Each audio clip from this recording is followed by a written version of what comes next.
Oui, bonjour. En ce dimanche 31 juillet, j'ai le plaisir donc de retrouver mon groupe VAE, DEC et DSCG, qui n'est pas tout à fait au complet ce matin, eu égard aux vacances que les uns et les autres ont bien sûr le plaisir de s'accorder. Nous allons aborder ensemble deux points essentiels de nos formations, c'est le livret 2 et l'exposé proprement dit. En ce qui concerne le livret 2, ce n'est pas une question de volume qui va être déterminante pour le jury, c'est une question de qualité de vos informations. C'est-à-dire, en un mot, vous devez avoir rempli la partie relative aussi bien au DSCG qu'au DEC, la partie professionnelle, dans laquelle vous avez décrit les éléments qui vous paraissent importants dans la description des référentiels du DEC ou du DSCG. Et vous avez donc développé dans une première partie de votre livret 2 les expériences professionnelles. Ensuite, vous avez apporté confirmation de ces expériences professionnelles par des certificats de travail que vous avez présentés les uns et les autres d'une manière quelquefois détaillée ou quelquefois non détaillée. Je m'explique, il y a des gens qui se sont contentés d'indiquer la période de travail dans laquelle vous étiez amené à collaborer, mais sans donner de précision sur les fonctions que vous exécutiez. Donc, c'est un peu dommage, mais normalement, il eût été intéressant que votre ex-employeur ou votre employeur actuel détaille les services ou les activités qui sont les vôtres. Ensuite, pour les uns comme pour les autres, quand je dis les uns et les autres, je passe au DEC et DSCG, c'est le suivi du référentiel. On va commencer par le DEC. Dans l'UV1, vous avez bien sûr un certain nombre d'éléments à remplir selon la fréquence de l'usage de cette activité ou bien sûr à préciser par des annexes que vous allez numéroter des éléments qui confortent la ligne que vous devez remplir. Cela est valable pour chacune des UV.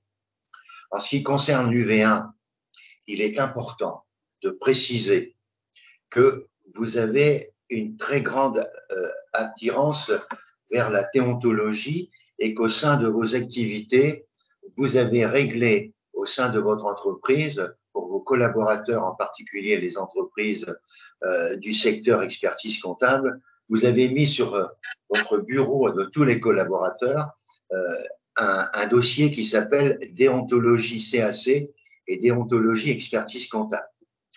Dans ces dossiers, qu'est-ce que vous avez? D'abord, vous avez la déontologie des experts et la déontologie des commissaires aux comptes. Ah oui, il y a Sonia que j'ai oublié. Donc, je vais la chercher, Sonia. Ah mince, vous voyez, on oublie toujours des gens. Donc, Sonia, je vais la chercher. Sonia, qui passe en 2023, Sonia. Hein. Je dis ça pour Céline, qui passe aussi en 2023. Et Sonia passe en 2023. Très bien. Alors, je voudrais revenir sur le dossier que vous avez à préparer, qui est le dossier sur votre bureau, DEC, déontologie, CAC, expertise. Donc, vous avez d'abord à mettre dans ce dossier déontologie CAC, vous avez à mettre la déontologie de l'expert et la déontologie du commissaire.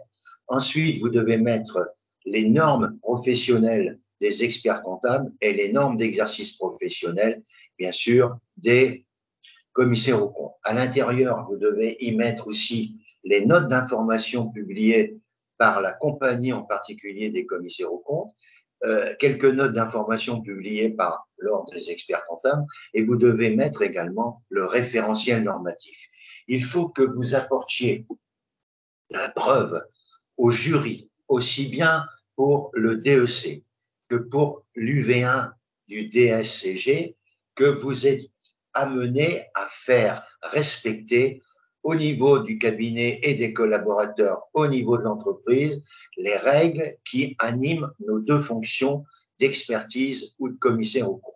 Ça, c'est hyper important de pouvoir conforter cette idée de votre suivi.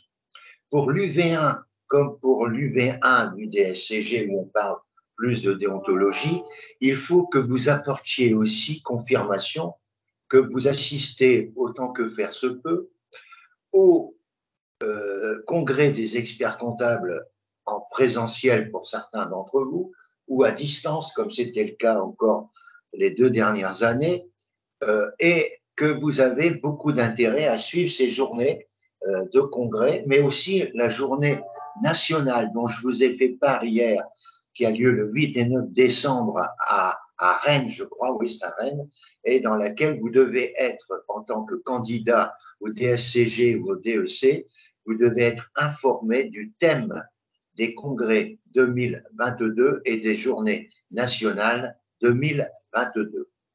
Vous êtes aussi amené, en tant que candidat, à dire que vous avez suivi les cours de DFT formation en UV1 qui vous ont permis de réviser l'ensemble des annales de 2010 à 2022, y compris donc celle de mai 2022, qui a été pour vous un élément fort intéressant dans la mesure où on a revu toutes les réponses possibles des annales, donc des 22 annales, avec la législation 2022. Donc on ne se contentait pas d'avoir à analyser l'aspect uniquement de la réponse proposée par Compta Online ou par le jury officiel de l'époque, parce que là, le jury officiel de l'époque, on l'a atteint indirectement par la Revue française de comptabilité, qui, par les 2 rédacteurs des sujets, qui sont souvent le directeur juridique pour la partie directeur juridique de l'ordre pour la partie expertise et une autre personne désignée par la compagnie pour faire les 10 questions de commissariat au compte. Donc ces 2 personnes travaillent aussi avec la Revue française de comptabilité et nous donnent 2 mois après l'examen les corrigés officiels et les corrigés hyper détaillés, beaucoup plus que celui qui est donné au correcteur de cette UV1. En ce qui concerne maintenant, attention, là on s'éloigne de chaque côté, c'est l'UV2 du DEC, l'UV2, l'UV3 et l'UV4 que je vais prendre en même temps pour le DSCG. Il y a beaucoup de points communs, surtout entre l'UV4 du DSCG et l'UV2 du DEC. Je vous rappelle que la VAE, c'est pas un problème du cursus académique. La VAE, c'est la richesse de vos interventions, de vos réalisations qui sont en rapport avec le référentiel, j'ai bien dit, de chacune des UV.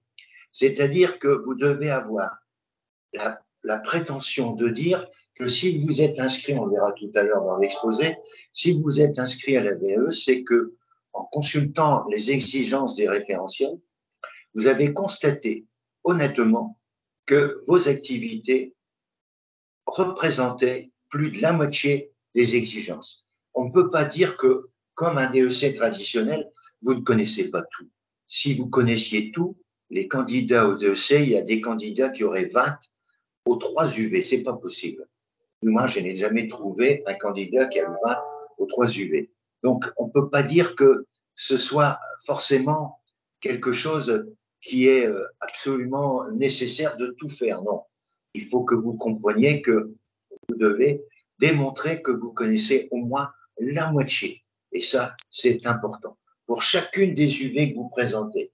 Alors, l'UV2 du DEC est très, très, très détaillée, mais elle est moins détaillée, aux surprises, que l'UV1. L'UV1 du DEC, le référentiel, je dirais, c'est un référentiel starter, puisqu'il couvre les autres épreuves. Et toutes les pages du référentiel UV1 du DEC comme l'UV1 du DSCG sont beaucoup plus importantes que les autres pages. Alors que, vous le savez très bien, le barème en DEC traditionnel ou en DSCG n'est pas tout à fait pareil pour chacune des UV, en particulier pour le DEC. L'UV1 est la partie, je dirais, minime du DEC, puisqu'elle n'a qu'un coefficient de 1, alors que l'UV2 a un coefficient de 3. et l'UV3 un coefficient de 4. Donc c'est pour vous dire que le remplissage de l'UV1 DEC au niveau du référentiel est beaucoup plus important parce qu'il permet de mesurer le lien du candidat avec les professions qu'il veut éventuellement exercer demain. Et ça, c'est important de bien remplir, aussi bien pour nos amis des SCG. En ce qui concerne l'UV2, il est évident qu'il y a une partie très technique de l'UV2 qui est la partie relative à l'ensemble des sociétés. Et là, vous avez énormément d'activités que certains d'entre vous n'ont pas eu le plaisir d'exécuter régulièrement.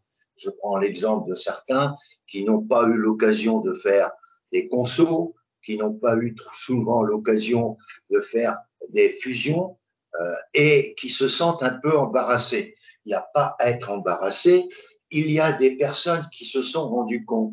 Elles sont absentes pour cette matinée. C'était prévu, Céline et Justine, pour combler leur manque, je dirais, d'expérience dans le domaine des sociétés, fusion, conso, etc., comme Jérôme également.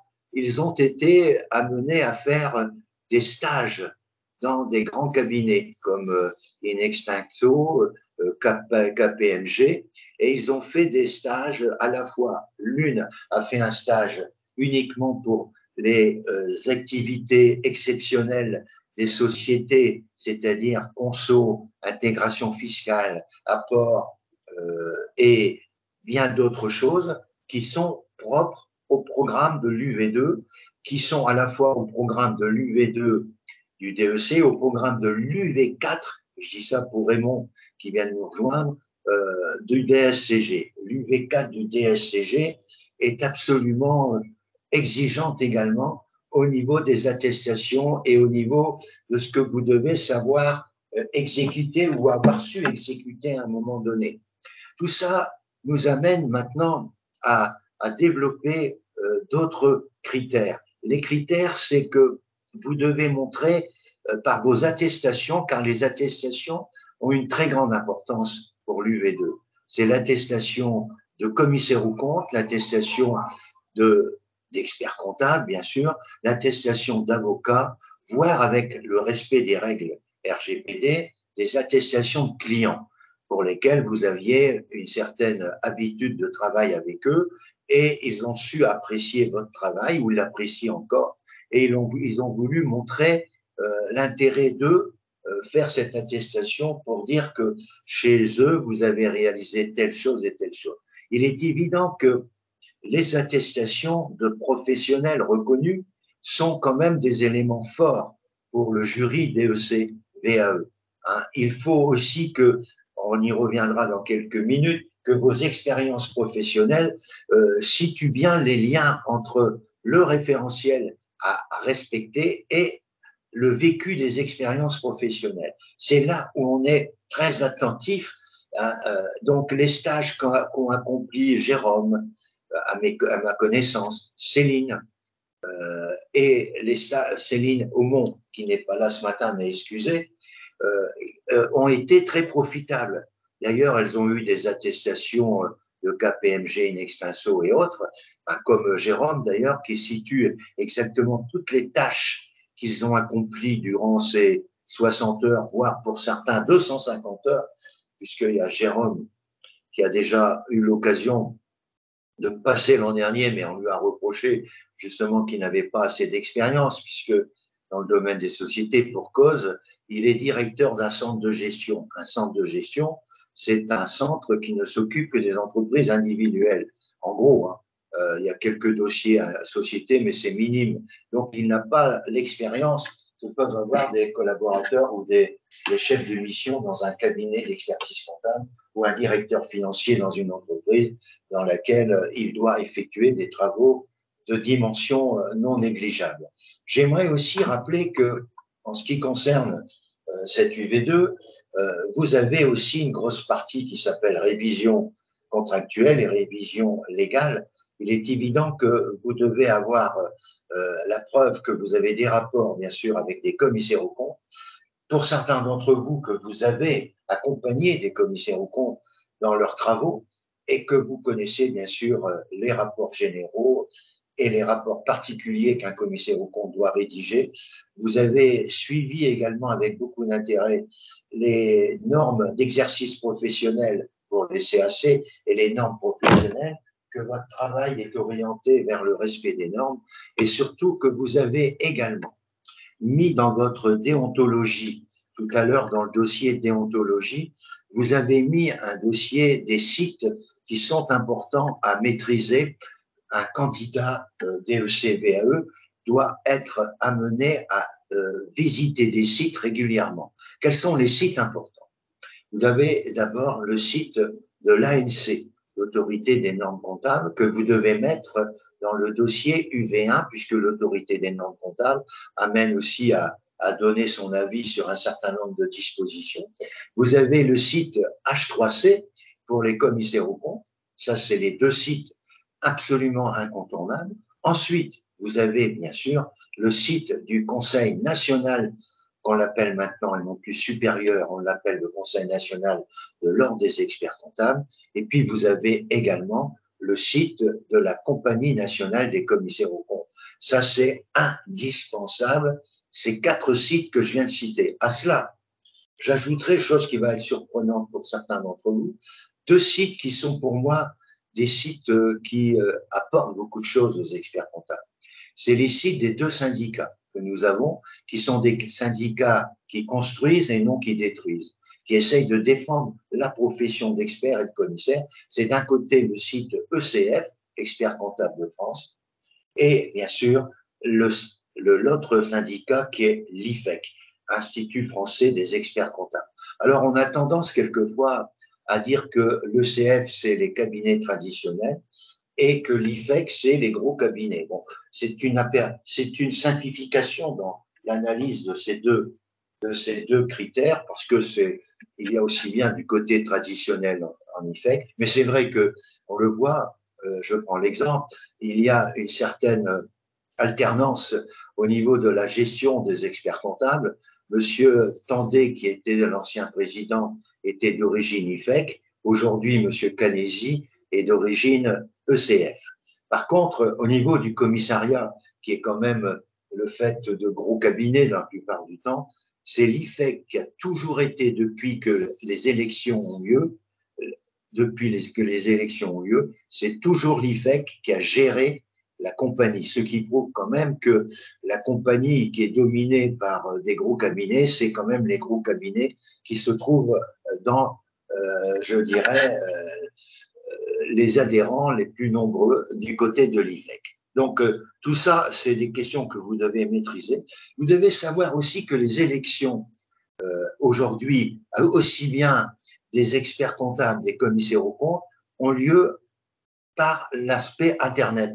Avant, ça avait lieu par courrier, etc., au niveau du conseil régional. Là, on a tout centralisé au niveau de l'Internet, où il y a des listes qui sont présentées, et par rapport au nombre de voix reçues par chaque liste recueille le nombre de colistiers par rapport au nombre de voix que vous avez reçues sur le plan national. Donc actuellement, c'est dominé, le Conseil supérieur, le Conseil national est dominé par un nombre important de colistiers ECF, le reste c'est l'IFEC. Par contre, de l'autre côté, la majorité, c'est des personnes qui viennent de l'IFEC au niveau du commissariat, et bien sûr, l'autre partie, c'est uniquement, bien sûr, ECF. Il y a eu d'autres listes qui avaient été proposées au vote, des listes de candidats libres avec des colistiers, bien sûr, avec eux, mais ces listes qui étaient, dans l'une étaient menées, ça c'était surprenant, par un ancien, surtout pour les experts comptables, par un ancien président qui a eu vraiment ce que j'appelle une véritable déroute le jour du vote, c'est Monsieur Araou, qui a voulu faire, d'ailleurs il y avait 4 listes pour l'expertise comptable, c'est en 2020, et seuls ont été reconnus comme ayant des candidats susceptibles de rentrer, c'est les 2 syndicats. Par contre, les 2 listes à la tête desquelles se trouvaient des candidats non syndiqués, du moins, ou non affiliés à un syndicat, eh bien, ces deux listes ont été complètement battues. Et donc ça, pour moi, c'était la grande surprise, c'est de voir Monsieur Araou, qui a été quand même un président souvent cité dans les différentes interventions, puisqu'il était à un moment donné un conseiller du candidat Macron lors de sa première élection, et c'est lui qui a été indirectement, avec Monsieur Joseph Zornietti, qui a été instigateur, entre guillemets, ou conseiller de la première loi Macron, où il était encore ministre de l'économie, de 2015, qu'on appelle la loi Macron. Donc, M. Araou était un fidèle conseiller de monsieur Macron, candidat et non encore président de la République.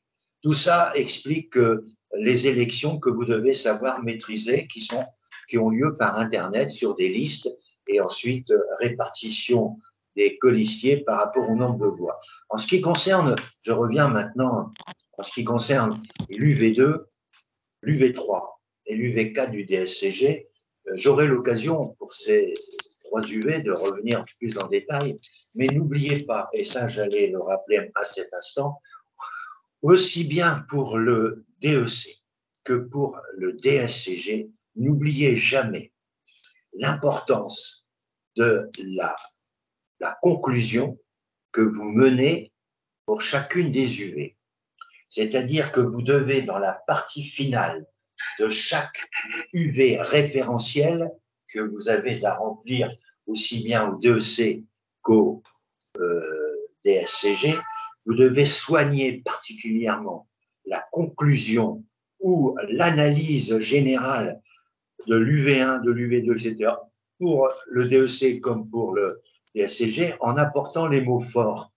C'est-à-dire pour l'UV2, c'est, bien sûr, vous devez, en conclusion, on le verra, maîtriser l'ensemble des opérations financières d'une entreprise, aussi bien au niveau des relations avec sa banque ou des établissements financiers, de bien analyser, bien sûr, d'une manière convaincante l'ensemble du dossier relatif au bilan et au compte de résultat avec toutes les techniques adaptées à cela en partant, bien sûr, des techniques fondamentales comme les soldes intermédiaires de gestion, mais bien découvrir l'importance du BFR, bien découvrir l'importance de l'ETE, c'est-à-dire de l'excédent de trésorerie d'exploitation, bien découvrir l'importance d'un tableau de flux.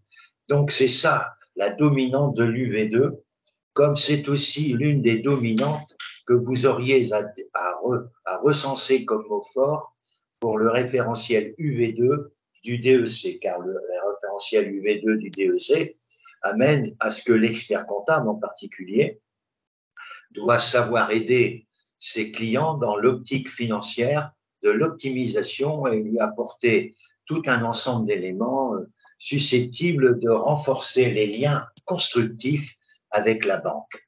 Ça, l'UV2, c'est pour les DSCG en particulier. Pour le troisième UV, qui est la comptabilité, en particulier de gestion analytique et avec des outils informatiques, il est évident qu'aujourd'hui, pour un candidat qui passe l'expertise comptable, il doit, et ça conforte les idées de M. Canisi, qui dit qu'il faut arrêter d'être qu'un expert comptable de rétroviseur, être un expert comptable aussi de phare à longue portée, c'est-à-dire de savoir développer pour nos clients l'aspect prévisionnel, mais aussi l'aspect gestion à travers une comptabilité analytique. C'est là où vous devez, dans votre conclusion de l'UV3, en ce qui concerne nos amis des SCG, vous devez apporter le fait que les membres dirigeants de l'expertise comptable actuellement insistent beaucoup pour élargir nos conseils, élargir nos missions vers le côté professionnel. Je rappelle à ceux qui n'ont pas besoin de parler de fermer le micro, parce que si vous ne fermez pas votre micro, on entend des bruits et c'est pas toujours très agréable. Merci à Jonas, merci à Raymond de fermer leur micro. Ils sont très gentils, mais ils n'ont pas compris ce que j'ai demandé. J'ai demandé à nos amis Jonas et Raymond de fermer leur micro, parce que même s'ils ne parlent pas, on entend des bruits derrière. Merci, vous êtes hyper sympa. Alors, je reviens maintenant sur l'UV4 et à la fois l'UV2, il est évident que audit et compta, ça englobe beaucoup de choses, ça englobe beaucoup de difficultés d'ailleurs pour les candidats, parce qu'il y a deux UV qui sont marqués d'un signe rouge, aussi bien au DSCG qu'en DEC, c'est l'UV2 du DEC où les notes sont toujours inférieures à la moyenne, et aussi l'UV4 du DSCG où les notes sont quasiment toujours inférieures à 9. Ce qui montre que au DEC, nous avons la documentation, au DSCG, nous n'avons pas la documentation. C'est plus difficile au DSCG qu'au DEC. Mais le DEC, vous, en tant que candidat DEC-VAE, vous avez eu le plaisir de suivre la formation, le DFT formation au niveau de l'UV2, qui vous a appris que pour avoir l'UV2 dans les meilleures conditions possibles et d'avoir au moins la moyenne, c'est de créer ce qu'on appelle un lexique documentaire qui, par les photocopies que vous avez réalisées plusieurs mois à l'avance sur tous les thèmes relatifs à l'UV2, que vous avez classés par ordre alphabétique sur un fichier Excel avec des légendes suffisamment claires, qui vous ont permis de retrouver le jour de la composition pour les DEC traditionnels la réponse la plus proche possible de la question posée. Car en effet, contrairement à ce que l'on pense, la rédaction de l'UV2 en tant que DEC traditionnel nécessite une certaine discipline. Discipline en se disant que on n'est pas là pour faire du remplissage. On n'est pas là de manière stupide de venir le jour du 15 novembre, qui est la date prévue pour cette future session de l'UV2. On n'est pas là pour venir avec ces 11 ou 12 mémentos qui font au total 14 kilos de documents à emporter qui sont d'un ridicule sans nom. Je m'explique. Comment voulez-vous, les amis, en 4h30, faire une rédaction détaillée alors que cette rédaction détaillée dans la vraie vie nécessiterait 3 jours de travail? Soyons raisonnables. Vous devez, aussi bien au DEC-VAE qu'au DEC traditionnel, vous devez vous contenter des essentiels. Les essentiels, c'est quoi? C'est tout d'abord avoir une réflexion au niveau du DEC traditionnel qui dit qu'un point, c'est 3/4 de page. Donc, vous imaginez que si vous avez 3/4 ou 3/5 de page, je me suis trompé, 3/5 de page, vous savez que vous devez tourner autour de 12 pages. Et vous devez dire que les essentiels et non pas rentrer dans les détails qui consistent à reproduire 3 pages du memento. C'est d'un ridicule sans nom. Ridicule sans nom.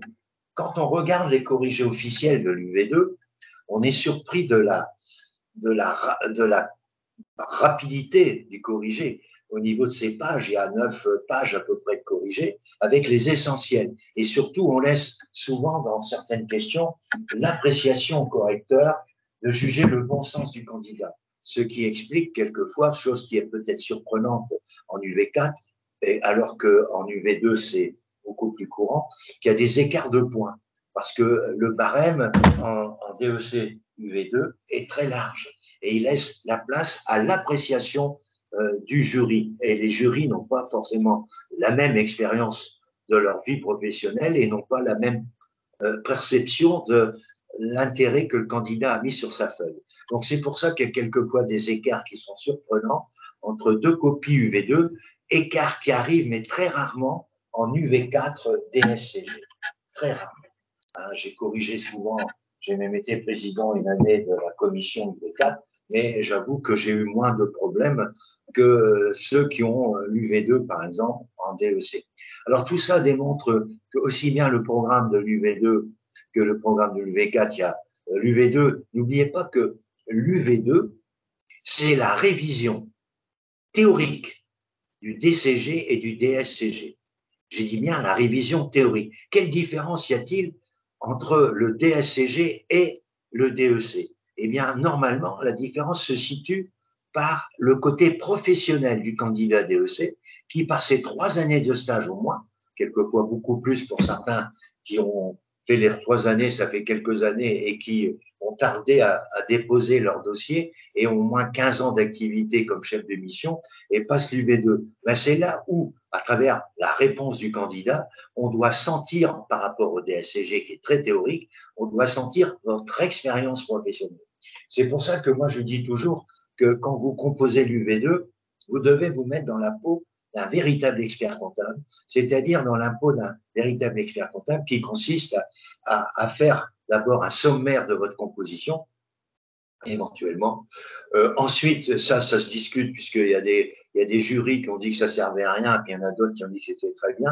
Donc, je suis mesuré de faire une introduction à votre copie et faire une conclusion à votre copie. Je répète, je suis un peu plus réservé puisqu'il y a eu des observations positives et négatives par rapport à la correction qui a eu lieu et qui a permis à des candidats qui avaient même au-dessus de 10 de demander leur copie. Vous savez, comme vous avez le droit de demander votre copie en DEC traditionnel comme en DSCG traditionnel et d'avoir les appréciations des correcteurs. Ça, c'est des choses que tout le monde ne fait pas. Mais moi, tous mes candidats qui me font confiance, je leur demande, même s'ils ont eu 14, surtout pour le mémoire, parce que le mémoire, si vous avez eu votre DEC et le mémoire avec une très belle appréciation, dans votre bureau, vous avez accroché votre diplôme et puis vous avez accroché en dessous, pour montrer un petit peu un souvenir formidable pour vous, la belle appréciation du jury qui a pu juger votre soutenance. Donc moi je demande, alors qu'on ne l'a jamais ça, c'est ça qui est dommage. On a toujours les commentaires quand on n'a pas le mémoire, mais on n'a pas les commentaires quand on a le mémoire. Donc moi je demande à tous mes candidats, même ceux qui ont eu largement le DEC, d'avoir ces attestations. Pour l'UV, pour les parties relatives au DSCG UV4, j'aurai l'occasion de rentrer plus dans les détails tout à l'heure, samedi prochain. Parce que samedi prochain, j'avais rien prévu, mais là, j'ai une visite qui a été annulée pour des raisons personnelles, et en conséquence, je serai disponible samedi prochain dès 7 heures avec les amis des SCG pour peaufiner encore leur livret 2. Je continue maintenant pour la partie 3 de l'UV3 du DEC et la partie 5, 6, 7 des DSCG rapidement pour l'instant. Alors l'UV3 est souvent la partie que le DEC PAE jury refuse de valider. J'ai eu l'an dernier, vous le savez, 6 candidats. Il y a eu, je dirais, à peine 11% de candidats reçus. J'en ai eu une qui a eu le DEC complet, j'en ai eu 3 qui ont eu 2 UV, et ces 2 UV ont été obtenus en UV1 et en UV2. Par contre, ces candidats ont été amenés à présenter pour la prochaine session, à eux de choisir, ils ont été amenés à présenter une notice comme les candidats traditionnels. Ils ont fait agréer leur notice. Ils sont actuellement en train de terminer la rédaction du mémoire et j'ai vu que chacun d'entre eux avait pris des rendez-vous avec moi la semaine prochaine pour le relire, car vous savez qu'avec les candidats DEC traditionnels, je relis à haute voix le mémoire complet en ayant une vitesse qui est la suivante, 10 pages par demi-heure. Donc, je ne prends pas le candidat pendant 5 heures, on a plusieurs rendez-vous à organiser, ce qui nous permet de relire totalement les mémoires de A à Z, de corriger beaucoup de fautes, corriger aussi et compléter certaines idées qui ont été oubliées par le candidat, ce qui fait que, a priori, les candidats de DEC traditionnels de DFT n'ont pas trop de fautes d'orthographe, a priori pas d'ailleurs, et ils ont en plus la chance de disposer de focus qui sont des éclairages complémentaires qui ont lu toutes les 10 pages. Alors, sur mes 13 candidats de l'année 2022, j'avais conseillé au début de notre rencontre en janvier, j'avais dit à ces candidats, compte tenu de ma première expérience, qui était ma première expérience de DEC VAE en 2021, je me suis dit qu'on a reproché à l'ensemble de mes candidats de manquer de justification pour la rédaction de documents pour l'UV3. Et je leur ai conseillé de faire un mémoire, une notice, comme si c'était quelque chose à envoyer. J'ai joué le rôle de jury, objectivement, j'ai joué mon rôle que j'avais pendant 25 ans, et j'ai corrigé les notices, j'ai même mis plusieurs 4-2, ce qui a permis aux candidats sur les 9 donc, de revoir leurs notices, et ensuite de me proposer, ces 9 personnes, de me proposer un mémoire. Ce mémoire a été concrétisé par une rédaction que j'ai relue, bien sûr, également, et j'ai demandé à ces 9 candidats de passer une soutenance blanche avec des jurys qui étaient composés de membres anciens de mes groupes, diplômés depuis 3-4 ans, et des membres du jury actuel. Donc, ces soutenances blanches ont eu lieu un samedi matin. Chacun des candidats a eu une demi-heure pour présenter sa soutenance, mais comme cette soutenance, comme aujourd'hui par exemple, tout sera enregistré sous forme vidéo, ils ont mis dans leur livret 2, ils ont mis leur mémoire, leur notice, et ils ont mis, bien sûr, la vidéo de leur soutenance. Inutile de vous dire que ces 9 candidats ont quand même un atout supplémentaire. Ils ont montré leur aptitude à écrire, ils ont montré également leur aptitude à parler, chose qu'ils ont déjà commencé dans l'exposé, et ça c'est évident. En ce qui concerne donc les 9 candidats, je considère qu'ils ont un plus. Mais les autres ne sont pas pour autant, je dirais, en infériorité, car des gens comme Christian, Mamouadou et bien d'autres, là je cherche les noms, je n'ai plus les noms, Amen par exemple, ils ont d'autres documents présentés.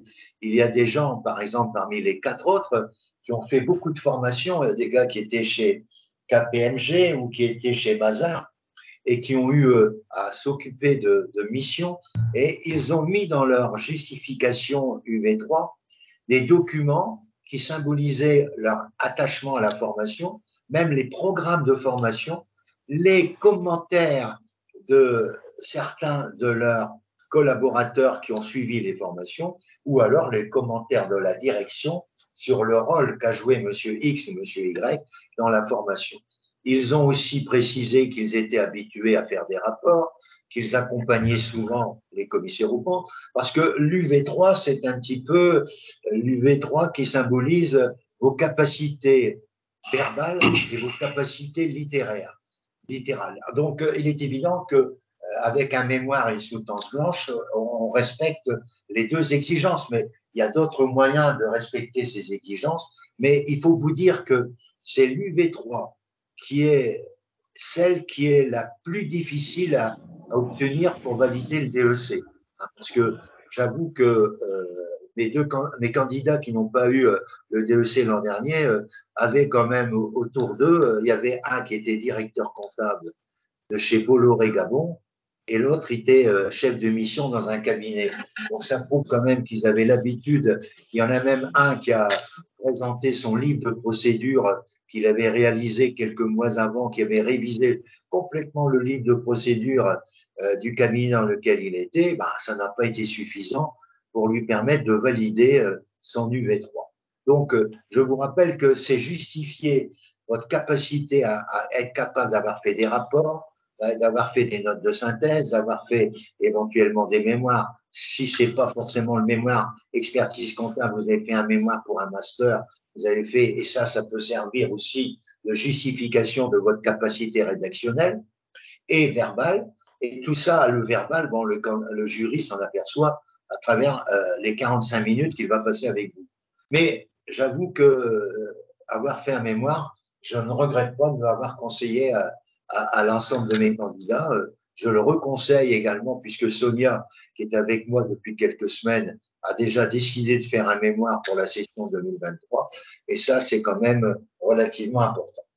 Donc, je voudrais revenir maintenant rapidement sur les UV5, 6, 7 de nos amis des SCG. L'UV5, vous savez comme moi, c'est l'organisation, c'est le système d'information, c'est tout ce qui est en relation en transition numérique. Ça, c'est hyper important. Le candidat doit savoir ce que c'est qu'un système d'information. Le système d'information des entreprises, c'est la circulation du sang.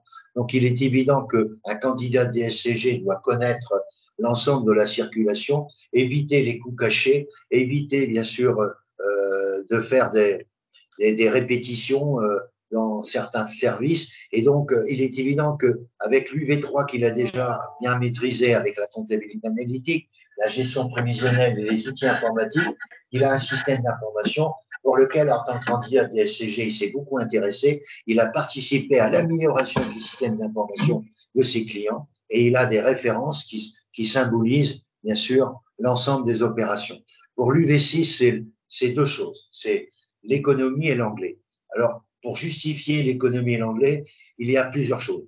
Il faut dire que vous lisez régulièrement The Economist, qui est une publication en anglais de l'économie en général, et que vous avez aussi renforcé votre anglais qui datait de votre cours de baccalauréat ou éventuellement certains ont fait d'autres études où l'anglais était nécessaire, ou alors vous maîtrisez l'anglais parfaitement, mais dites que vous avez suivi des cours je dirais, de remise à niveau de l'anglais. Et vous avez un organisme qui s'appelle Babel, qui vous permet de revenir rapidement. D'ailleurs, on fait beaucoup de publicité sur les chaînes de télé d'information sur Babel. On voit un gars qui apprend à parler espagnol sur Babel et qui répète exactement. Bon, bref, moi, je me suis fait inscrire aussi sur Babel voici pas de temps et je suis un peu l'anglais puisque j'ai laissé un peu tomber l'anglais jusqu'à la classe terminale et j'avoue que j'aimais pas l'anglais.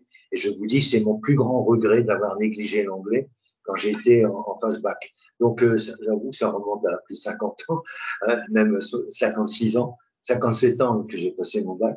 Donc, c'est pour vous dire que je regrette encore. C'est pour ça que je dis à mes petits-enfants ne jamais négliger l'anglais. Et je dis à mes candidats, si vous parlez anglais couramment, vous avez un atout extraordinaire sur votre CV. Ensuite, vous avez l'économie. Donc, je vous rappelle que vous devez dire au jury que vous êtes abonné à The Economist en anglais. Ça, c'est à la fois pour l'économie et l'anglais. Mais vous êtes aussi abonné à une revue que les membres du jury des SCG aiment bien, c'est Alternative économique. Ça, je dis ça pour notre ami, je dirais, qui passe l'UV, les UV. C'est Raymond qui est parti, là, il était là, mais il est parti. Bon, Raymond, il m'écoutera parce qu'il recevra la vidéo. C'est de bien savoir maîtriser les mécanismes économiques. Et moi, je le dis également à tous mes candidats, du DEC comme du DSCG. Il faut que vous maîtrisiez l'économie. Et n'ayez pas peur de dire qu'en UV2, vous avez aussi la volonté de suivre les mécanismes économiques. Car pour mieux conseiller les clients, à la fois sur la stratégie patrimoniale, pour mieux conseiller les clients dans leur devenir, il faut maîtriser les mécanismes économiques fondamentaux. Aujourd'hui, nous parlons beaucoup de l'inflation.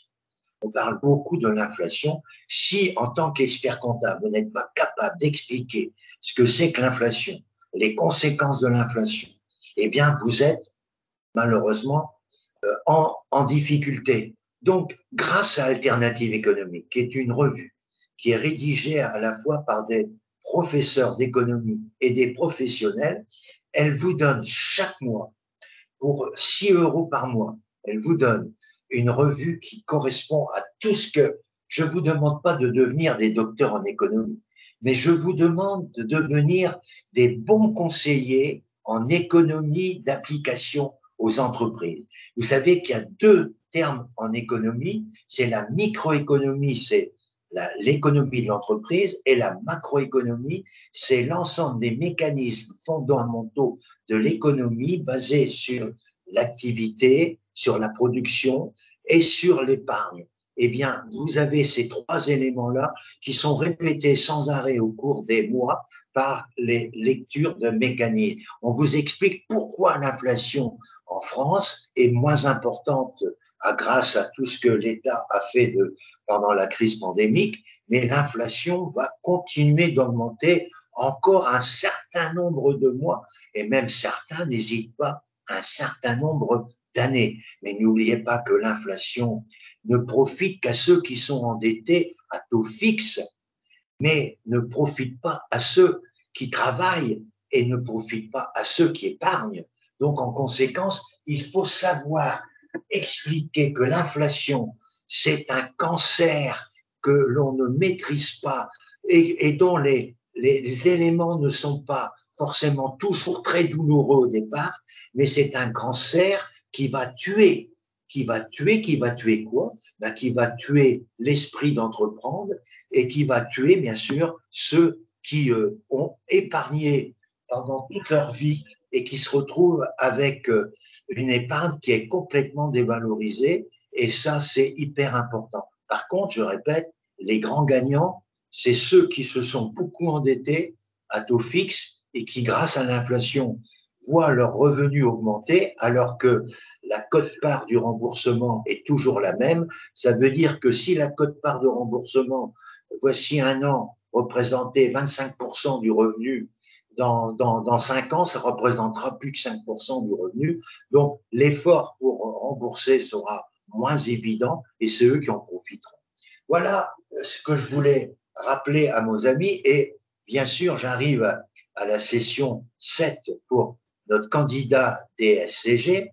Eh bien, j'ai proposé la même chose à mon groupe DSCG, c'est de faire un mémoire. Un certain nombre n'ont pas hésité à faire un mémoire.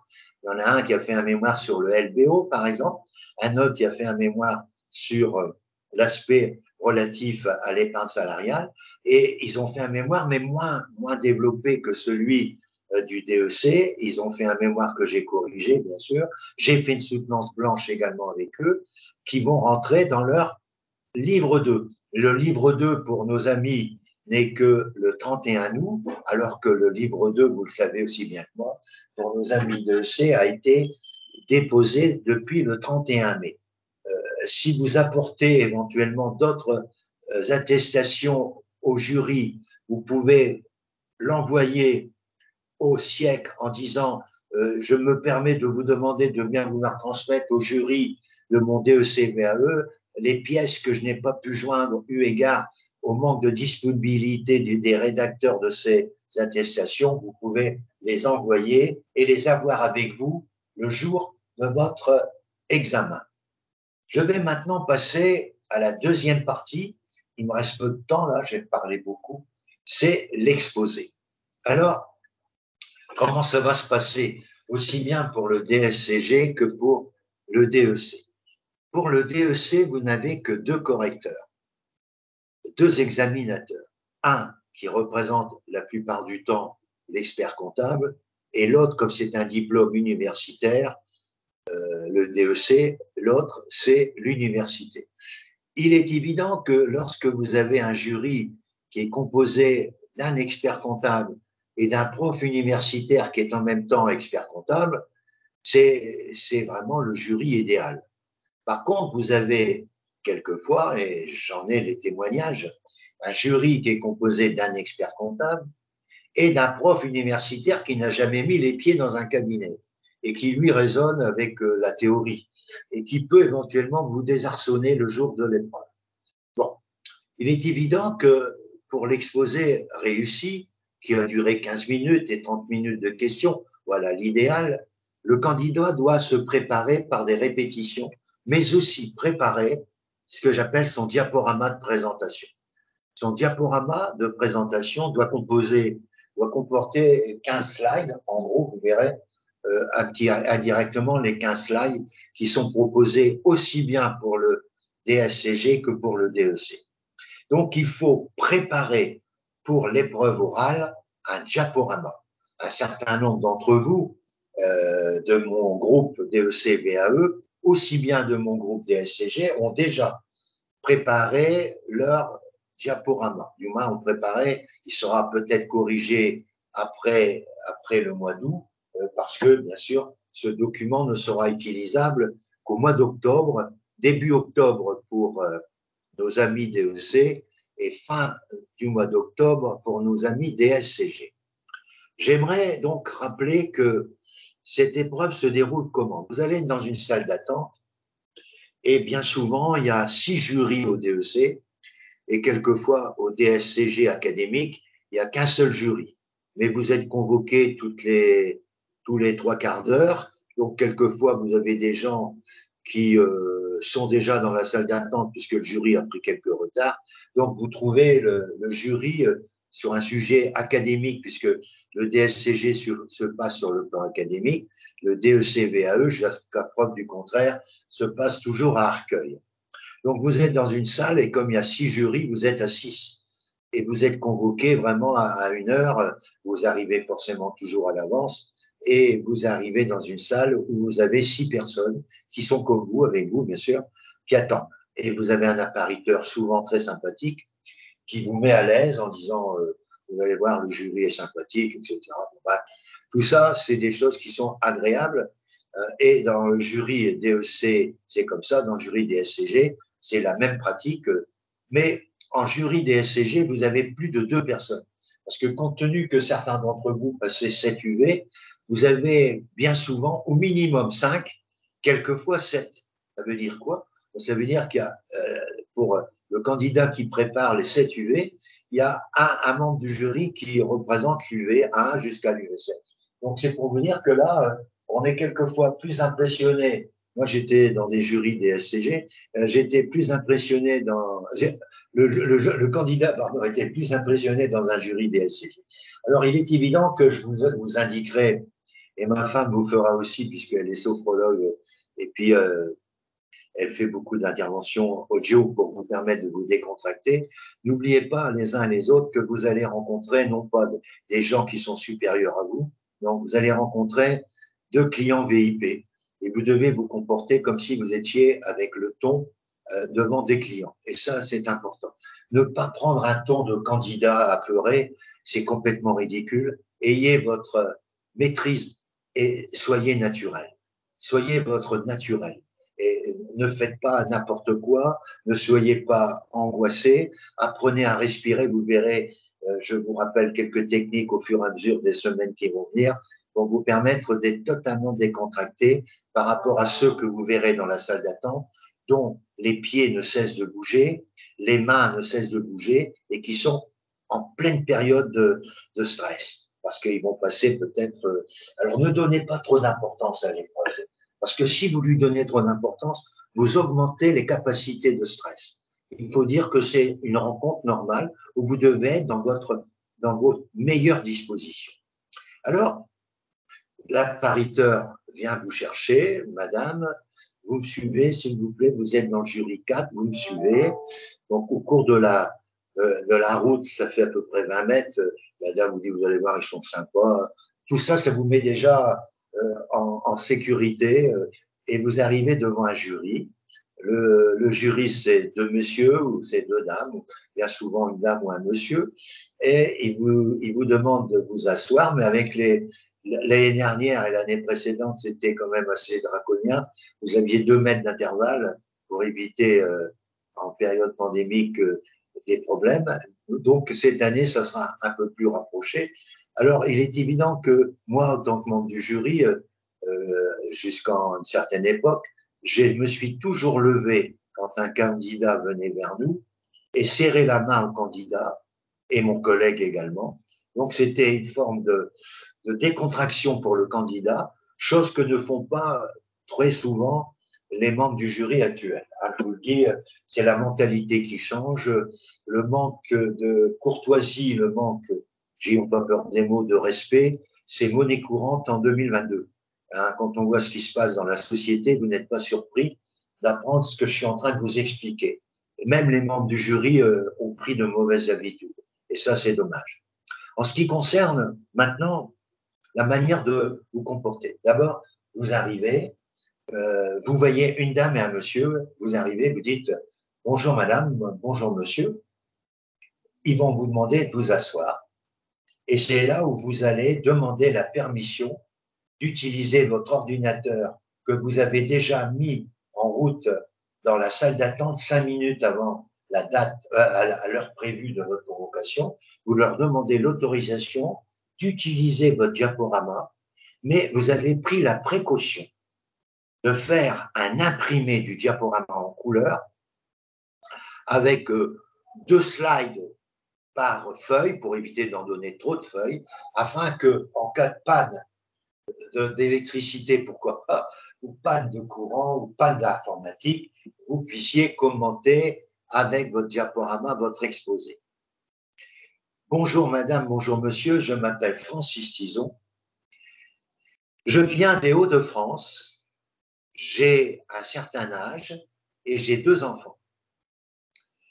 Je vais vous présenter rapidement le plan de mon exposé, qui se comportera en 4 parties.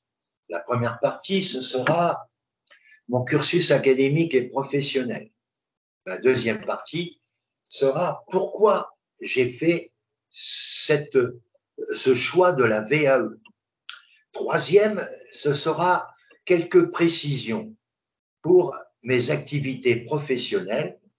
Et après, je rentrerai, avec votre permission, dans le détail des UV que j'ai le plaisir de vous présenter aujourd'hui. Je rappelle le nombre de minutes. Vous avez 15 minutes.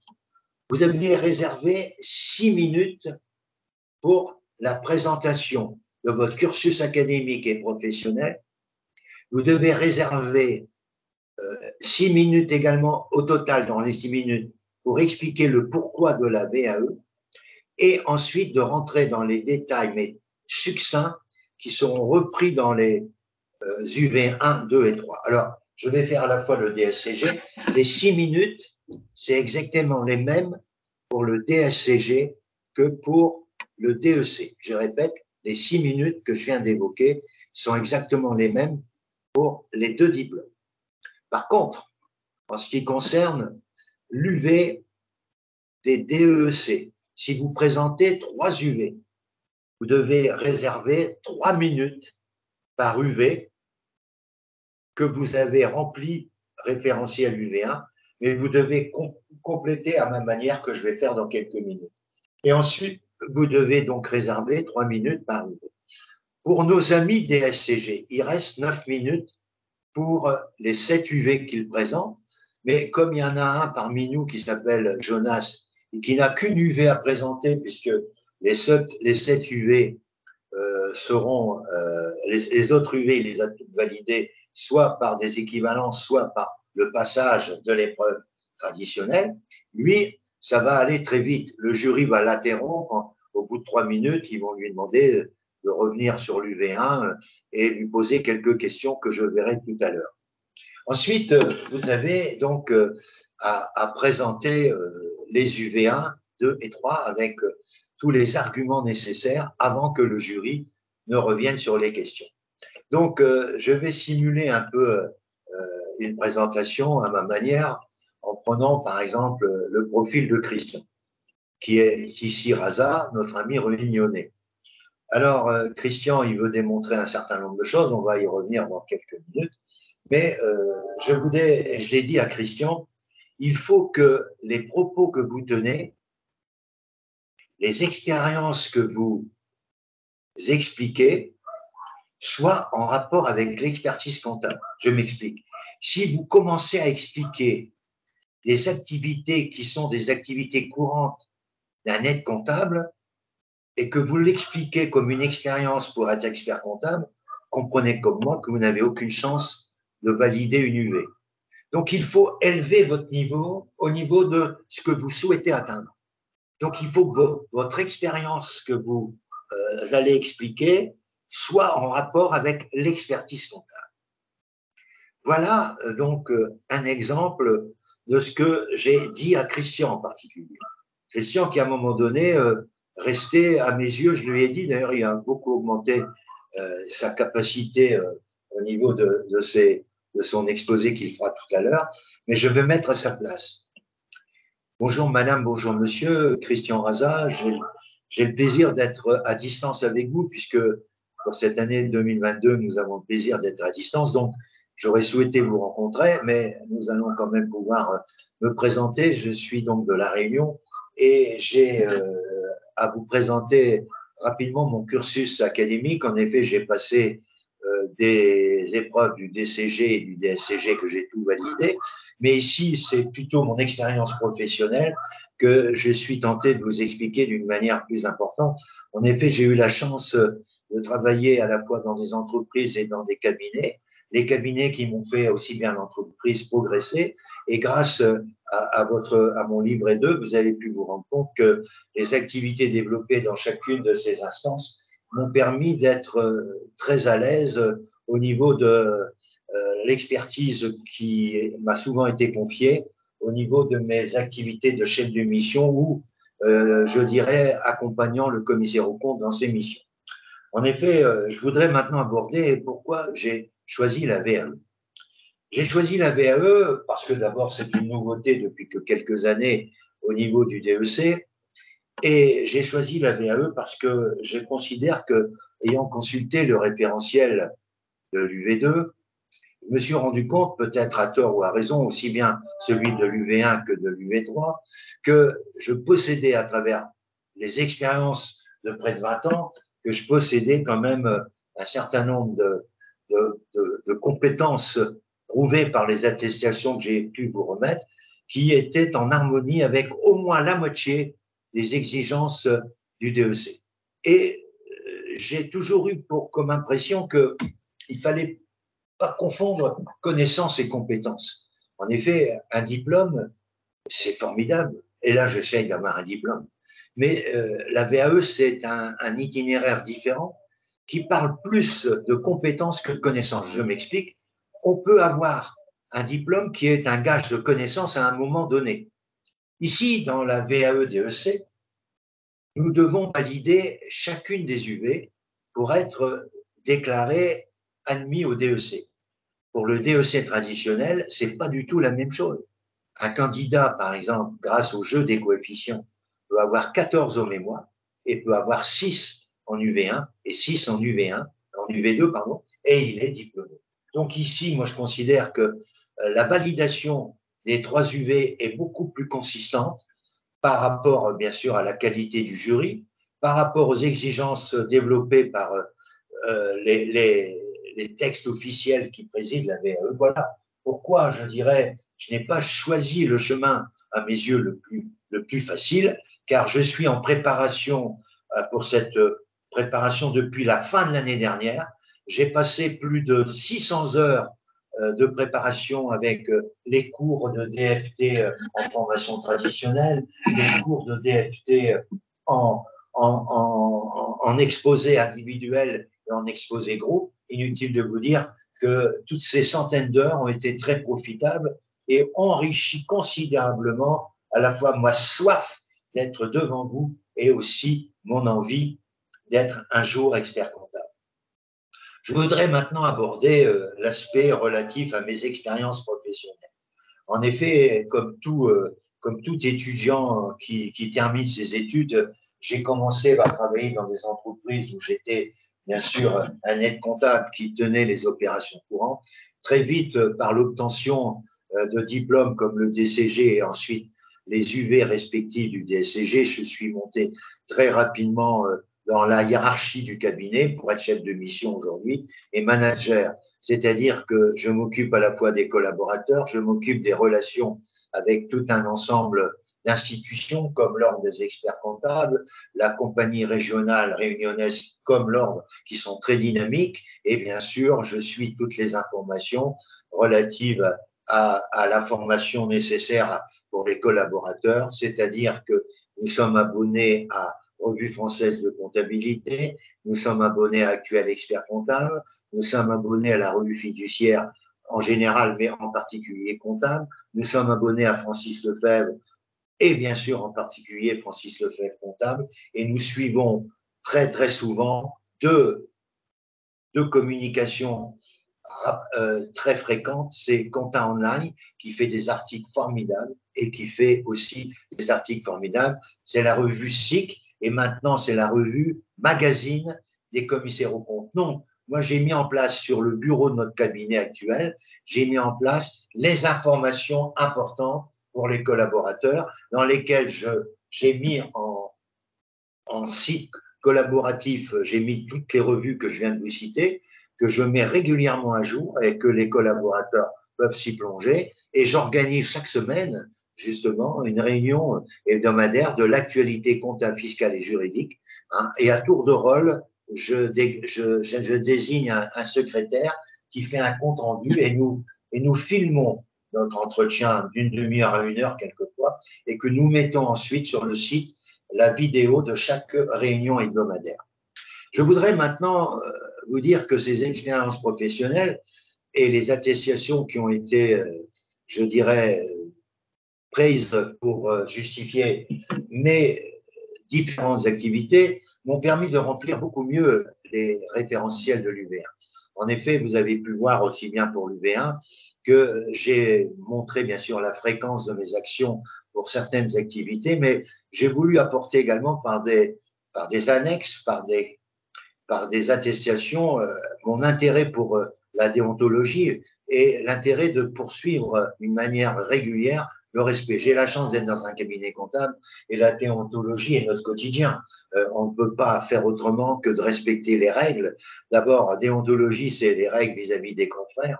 Et il y a le règlement ou le référentiel normatif qui est le règlement des activités que nous devons déployer vis-à-vis de nos instances professionnelles où nous sommes bien sûr amenés à respecter les recommandations techniques de notre ordre ou de notre compagnie.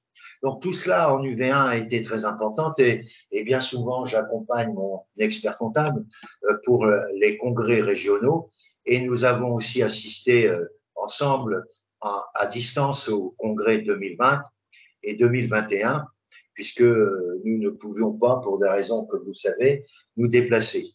Nous avons donc une volonté de faire respecter à nos collaborateurs la déontologie et nous sommes attentifs à tous les sites qui nous permettent d'être dans le coup. C'est le site de l'ANC et le site de H3C. D'ailleurs, j'ai mis dans mon cabinet sur le site de notre cabinet et l'usage pour nos collaborateurs l'aspect déontologique du commissaire et de l'expert comptable qu'il est bon de rappeler. Et aussi, on suit les nouvelles normes à travers, bien sûr, les autorités que je viens citer, l'ANC, mais H3C également pour les commissaires aux comptes et le site de la compagnie régionale et le site de la compagnie nationale, comme le site de notre comité régional des experts comptables ou de notre centre d'experts comptables de La Réunion et bien sûr le Conseil national des experts comptables. Donc nous sommes bien armés au niveau de l'UV1. D'ailleurs, je vous l'ai montré à travers ma conclusion, les mots forts que j'ai pu mettre dans cette UV1 pour démontrer que nous sommes un cabinet qui respectons, et comme tout cabinet, j'en suis sûr en France, nous respectons sans aucun problème l'ensemble de notre législation, mais aussi des procédures mises en place par nos confrères qui ont la responsabilité de gérer l'ensemble des dispositions relatives à nos deux professions. En ce qui concerne l'UV2, je n'ai pas la prétention de dire que je sais tout faire. Ce serait mentir, mais je répète, j'ai l'expérience qui m'a permis de toucher à peu près à tout. Vous dire que je serais capable de tout faire, ce serait prétentieux et malhonnête, non. J'ai une certaine expérience comme chef de mission. J'ai bien sûr une expérience fiscale au niveau des entreprises, je dirais traditionnelles, aussi bien en société qu'en individuel. J'ai suivi avec beaucoup d'intérêt la loi du 14 février qui a été mise en place par un décret d'application le 25 mai dernier sur la nouvelle forme d'entreprise individuelle qui peut éventuellement opter pour l'IS. Nous avons à l'étude actuellement plusieurs cas pour nos amis réunionnais pour lesquels nous avons la technique qui est de démontrer à nos clients que le reste à vivre est forcément le plus important selon le choix qu'il fera, soit de rester à l'IR, soit de passer à l'IS. Et ça, je crois que le reste à vivre, c'est une expression que partagent très facilement nos clients et qu'ils comprennent très rapidement l'intérêt d'eux. Ensuite, nous avons aussi des sociétés dans lesquelles on a quelques exigences qui m'ont permis de renforcer mon expérience. Des exigences au niveau en particulier de certaines consolidations, des exigences au niveau de certaines formes d'intégration fiscale, Et j'ai eu récemment l'occasion, avec un commissaire aux comptes, d'analyser des apports partiels. Donc, il est évident qu'avec DFT, qui est l'organisme que j'ai choisi pour m'accompagner, j'ai eu le plaisir de suivre toute la formation du DEC traditionnel depuis le mois de février et j'ai repris la formation depuis le mois de septembre et je suis bien sûr amené à revoir toutes les annales du DEC UV1 à UV2, ce qui m'a permis de réviser beaucoup de choses parce que nous avions dans le groupe, aussi bien VAE que traditionnel, des personnes qui avaient vraiment l'expérience de certains thèmes comme, je viens de vous le dire, la conso, de certains thèmes comme l'apport partiel, de certains thèmes comme l'épargne salariale, et que grâce à des corrections, je dirais, différentes du corrigé qui consiste à dire voilà la réponse, non, on entamait des discussions avec l'ensemble des collègues, puisqu'on est devenus collègues avant de devenir confrères, avec les collègues de formation, nous étions une bonne vingtaine, et l'échange et les propos que tenaient certains de nos collègues qui avaient l'expérience de conso ou d'apport partiel a été un enrichissement permanent. Donc je dirais que la formation n'est pas que de la formation, c'est aussi un enrichissement de compétences parce qu'on ne reste pas sur des aspects théoriques dans les corrections que fait DFT, on reste également dans l'aspect, je dirais, d'accumuler de l'expérience professionnelle à travers des rencontres avec d'autres collègues qui ont l'expérience. Et le fait d'avoir toutes les vidéos, n'oubliez pas que tout ce que fait DFT est sous forme vidéo et que nous les enregistrons au fur et à mesure. Et justement, voyez-vous, madame, monsieur, j'ai pas besoin de vous dire que pour être devant vous ce matin, j'ai encore revu quelques vidéos hier soir de DFT à propos de nos formations et à propos de mes interventions sous forme d'exposé blanc. Je voudrais revenir maintenant sur l'UV3 où là, j'ai eu le plaisir de vous présenter, et ça a été sous l'instigation également de DFT, un mémoire sur l'aspect de l'importance de la transition numérique et l'importance aussi pour les TPE et PME réunionnaises de s'impliquer là-dedans et de montrer ô combien le rôle de l'expert comptable était devenu prépondérant. Tout cela m'a permis aussi de conforter qu'en dehors du mémoire, je réalise bien sûr des travaux de commissariat aux comptes sous l'autorité d'un commissaire aux comptes. Je réalise également de nombreux rapports, comme je vous l'ai expliqué dans la formation. Je réalise également des notes de synthèse quand il le faut. Donc, tous les documents qui sont signalés dans l'UV3 ont été plus ou moins réalisés, mais là, j'ai voulu mettre, je dirais, un point d'honneur à montrer ma capacité d'écriture et ma capacité verbale en vous proposant dans ce livret 2 un mémoire, en vous proposant dans ce livre 2 une soutenance que j'ai réalisée et qui conforte un peu ma volonté de démontrer que dans l'UB3, je pense avoir répondu à la moitié au moins à la moitié des exigences nécessaires à cette UB3. Alors, madame, monsieur, je ne voudrais pas abuser du temps qui m'est imparti et vous dire que je reste à votre entière disposition et surtout, j'ai été très sensible à votre attention et je vous en remercie beaucoup. Voilà, monsieur Christian Raza. Voilà.